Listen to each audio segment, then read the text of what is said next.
Նախկին հարցազրույցերի ժամանակ ես ասում եի, որ տարածաշրջանում մեծ իրադարձություններ է սպասվում եւ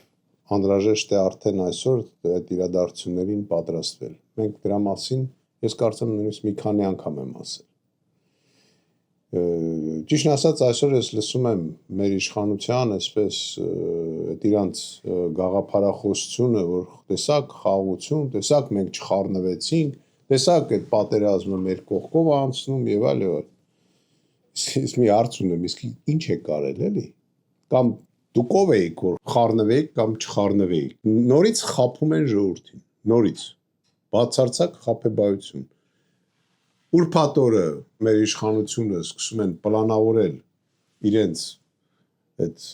գործողությունները ռեգիոններում, գնում են պերաշկի ուտելու։ Մի 3 օր հետո նոր անվտանգության խորհուրդ են հավաքում եւ ինչ որ քննարկում են անում, այնտեղ ասում են, որ չէ, մեզ դա չի վերաբերվում ու քաշում են գրախ։ Դա ինչ վերաբերում է մեզ։ Ես ուզում եմ հասկանամ, որ այդ մարդիկ չեն հասկանում ինչ կարա լինի եւ գնահատականները ոնց է պետք տալ։